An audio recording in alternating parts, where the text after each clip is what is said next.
اعوذ باللہ السمیع العلیم من الشیطان الرجیم بسم اللہ الرحمن الرحیم رب اشرح لی صدری ویسر لی امری واحلل عقدۃ من لسانی یفقہوا قولی رب یسر ولا تعسر وتمم بالخیر وبک نستعین رب زدنی علما۔ السلام علیکم ورحمۃ اللہ وبرکاتہ۔ الحمدللہ ہم سورہ مائدہ کا ترجمہ و تفسیر کر رہے ہیں۔ 6 آیات کا ترجمہ و تفسیر الحمدللہ ہم کر چکے ہیں۔ آج کا سبق آیت نمبر 7 سے دیکھیے۔ اعوذ باللہ من الشیطان الرجیم واذکروا نعمت اللہ واذکروا اور اذکروا تم یاد کرو نعمت اللہ نعمت اللہ کی علیکم اللہ پر تم پر اپنے اوپر ومیثاق اور میثاق عہد ہو اس کا اور اس کا عہد الذی جو کہ واسقکم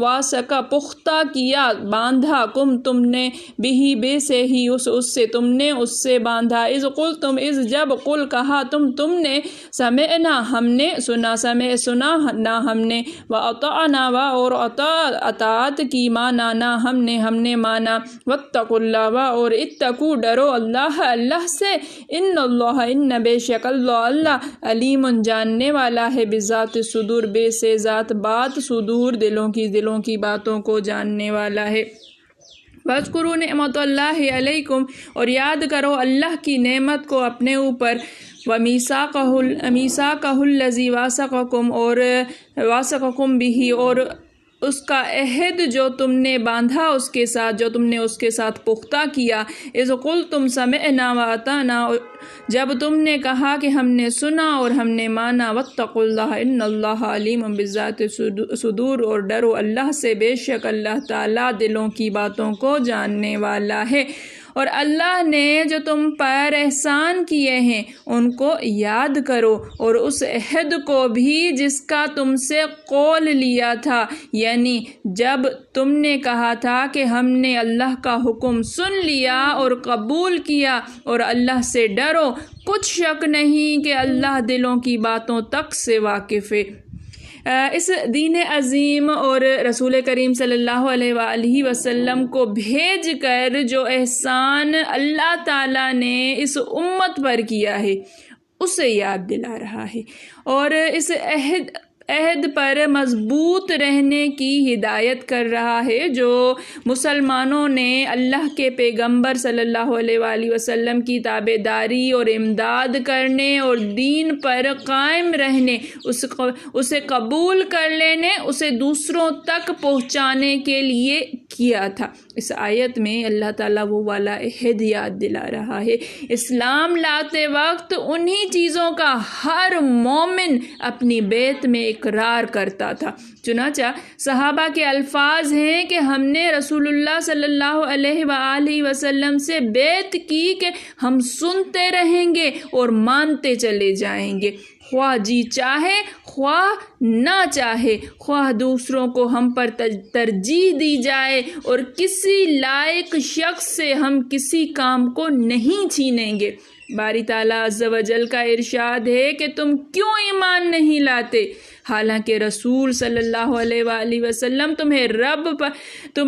رب پر ایمان لانے کی دعوت دے رہے ہیں، اگر تمہیں یقین ہو اور اس نے تم سے عہد بھی لے لیا ہے۔ یہ بھی کہا گیا ہے کہ اس آیت میں یہودیوں کو یاد دلایا جا رہا ہے کہ تم سے حضور صلی اللہ علیہ وآلہ وسلم کی تابع داری کے قول و قرار ہو چکے ہیں، پھر تمہاری نافرمانی کے کیا مانے۔ یہ بھی کہا گیا ہے کہ حضرت آدم علیہ السلام کی پیٹھ سے نکال کر جو عہد اللہ رب العزت نے بنو آدم سے لیا تھا اسے یاد دلایا جا رہا ہے، جس میں فرمایا تھا کہ کیا میں تمہارا رب نہیں ہوں؟ سب نے اقرار کیا کہ ہاں ہم اس پر گواہ ہیں، لیکن پہلا قول زیادہ ظاہر ہے۔ سدی اور ابن عباس سے وہی مروی ہے رضوان اللہ اجمعین۔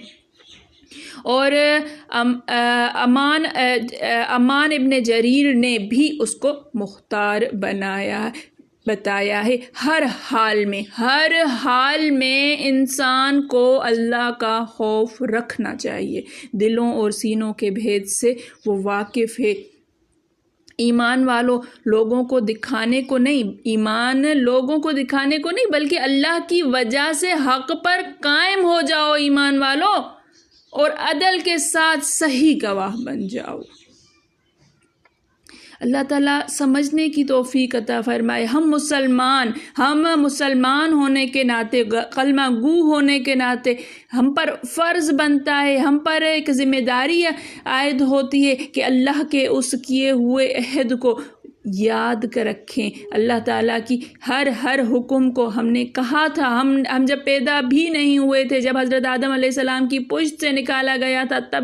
تب سے لے کر نبی کریم صلی اللہ علیہ وآلہ وسلم کے آنے، اور پھر اب نبی کریم صلی اللہ علیہ وآلہ وسلم کے امتی ہونے کے ناطے ایک اسٹیپ بائی اسٹیپ یہ عہد ہم سے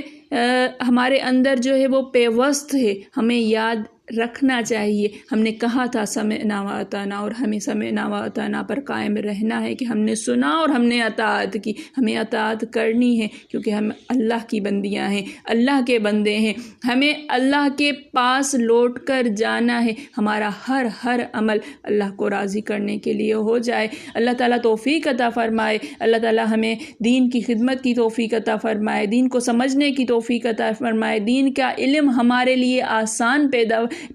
آسانیاں پیدا فرمائے، دین کے علم کو حاصل کرنے کے لیے، دین کے علم کو حاصل کرنے کا شوق و ذوق پیدا فرمائے اللہ تعالیٰ ہمارے اندر۔ اللہ تعالیٰ ہمیں چن